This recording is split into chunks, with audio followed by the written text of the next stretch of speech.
მოგესალმებით, ვაგზელებთ ჩვენ საკუთრების შეძენის საკითხებს. Ამდენად ახლა საკუთრების შეძენა მოძრავ ნივთებზე უნდა დავახასიათოთ, ამას შესაბამისად ჩვენ განვიხილავთ 186-ე, 187-ე, 188-ე მუხლებს.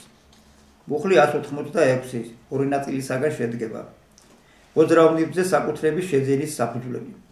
ნაწილი პირველი. მოძრავ ნივთზე საკუთრების გადასაცემად აუცილებელია, რომ მესაკუთრემ ნამდვილი უფლების საფუძველზე გადასცეს შემძენს ნივთი. ნაწილი მეორე. ნივთის გადაცემად ითვლება შემძენისათვის ნივთის ჩაბარება პირდაპირ მფლობელობაში, არაპირდაპირ მფლობელობის გადაცემა ხელშეკრულებით, რომლის დროსაც წინა მესაკუთრე რჩება პირდაპირ მფლობელად და მესაკუთრის მიერ შემძენისათვის მესამე პირისაგან მფლობელობის მოთხოვნის უფლების მინიჭება. განმარტოთ ეს შინაარსს. აღნიშნულ მუხლში მოიაზრება, რომ შემძენი მოძრავი ნივთის მესაკუთრე გახდება მისთვის ნივთის გადაცემის შემდეგ, რაშიც იგულისხმება ნივთის ჩაბარება შემძენისათვის პირდაპირ მფლობელობაში, ანუ ნივთი გადადის შემძენის ფაქტობრივ მფლობელობაში. ნივთი გადაცემულად ითვლება აგრეთვე პირდაპირ მფლობელობის გადაცემად, ნივთის გადაცემად ითვლება აგრეთვე შემძენი პირდაპირ მფლობელობაში გადაცემა, როცა მესაკუთრე ხდება უშუალოდ შემძენი, ხოლო ნივთი განსაზღვრული დროით წინა მესაკუთრესთან რჩება. სახელმწიფო ნასყიდობის ხელშეკრულებით მხარეები ასეთ შეთანხმებას მოახდენენ ავტომობილის შეძენისას, ავეჯის შეძენისას და ასე შემდეგ, როდესაც გამყიდველი ანუ ადრინდელი მესაკუთრე ამ შემთხვევაში პირდაპირ მფლობელია, ხოლო შემძენი არაპირდაპირი, ვინაიდან ნივთი ჯერჯერობით ისევ ძველ მესაკუთრესთან რჩება. ამდენად ვისთანაც ნივთი რჩება, ის პირდაპირ მფლობელია. აღნიშნული მუხლის შესაბამისად ნივთის გადაცემად მიიჩნევა მესაკუთრის მიერ შემძენისათვის მესამე პირისაგან მფლობელობის მოთხოვნის უფლების მინიჭება. სახელმწიფო თუ მესაკუთრეს უფლება აქვს მოითხოვოს თავისი ნივთის სხვა მფლობელისაგან, მაშინ მას შეუძლია გაასხვისოს ეს ნივთი ისე, რომ შემძენს გადასცეს არა ნივთი, არამედ ამ ნივთის მოთხოვნის უფლება. თუ მოხდა ისე, რომ ნივთი მისი გასხვისების ხელშეკრულების დადების მომენტისათვის შემძენის მფლობელობაშია უკვე, მაშინ ნივთი გადაცემულად ითვლება ხელშეკრულების დადების მომენტიდან. მაგალითად, თუ პირი შეიძენს დაქირავებულ ნივთს, რომელიც ქირავნობის ხელშეკრულებით მის მფლობელობაში უკვე არსებობს. მუხლი 187 კეთილსინდისიერი შემძენი. ეს მუხლის ორი ნაწილისაგან არის შემდგარი.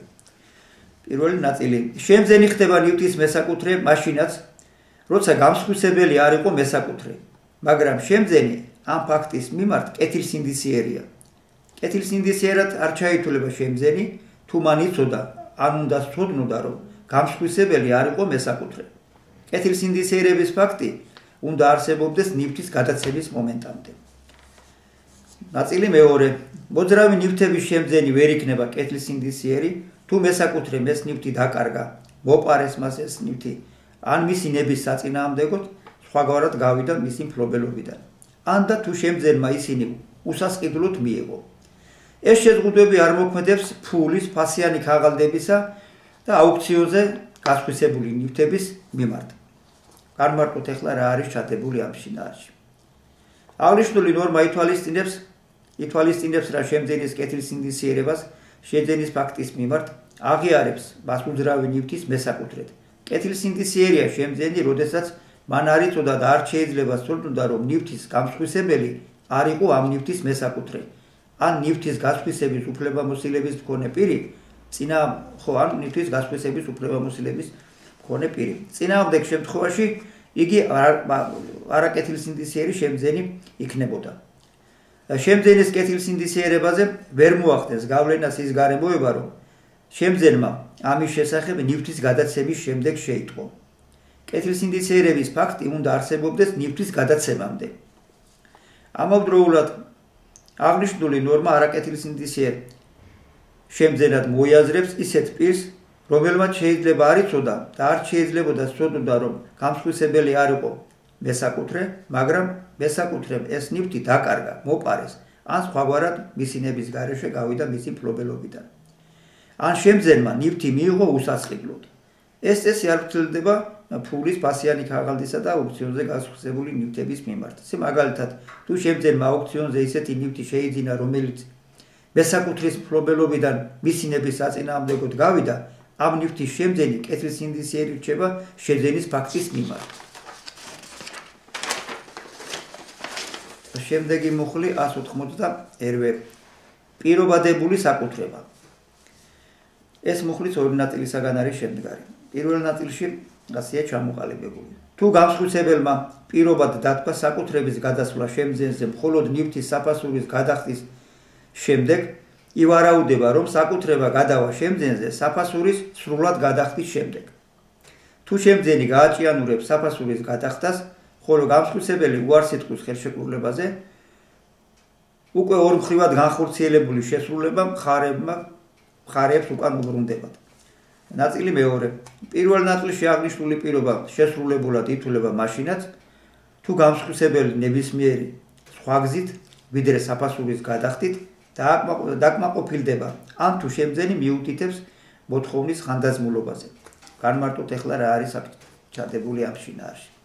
აღნიშნული ნორმით მოიაზრება, რომ შემძენი მესაკუთრე ხდება ნივთის საფასურის სრულად გადახდის შემდეგ.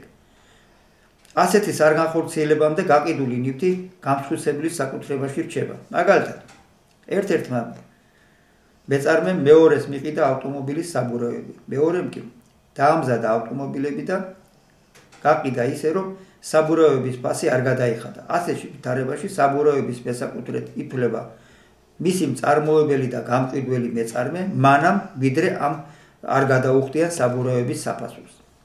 იმ შემთხვევაში, როდესაც შემძენი გააჭიანურებს ნივთის საფასურის სრულად გადახდას, გამსხვილებელს უფლება აქვს უარი თქვას ხელშეკრულებაზე და ასეთი არ შემდგარი გარიგების შემთხვევაში უკვე განხორციელებული შესრულება უბრუნდებათ მხარეებს.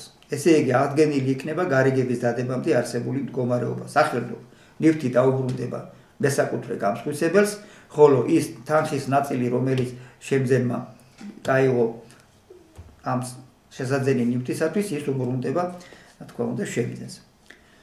საფასური გადახდილად ჩაითვლება და შემძენი ნივთის მესაკუთრე გახდება, თუ გამსხვილებელი ნებისმიერი სხვა გზით დაკმაყოფილდება. მაგალითად, როდესაც გამსხვილებელი მიიღებს შემძენისაგან სხვა შესრულებას, სხვა სამუშაოს, გაწეულ მომსახურეობას, სხვა ნივთს და ასე შემდეგ.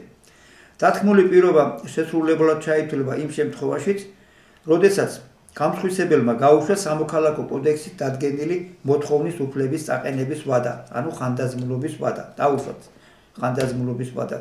შეადგენდა 1 წელს, გაუშვა ეს 1 წლის ხანდაზმულობის ვადა და ამის შემდგომ მას უკვე აღარ აქვს მოთხოვნა წაუყენოს პირს და ასეთ შემთხვევაში უკვე ითვლება ფაქტიურად შეძენა განხორციელებულად და ნივთი გადადის საკუთრებაში შემძენზე.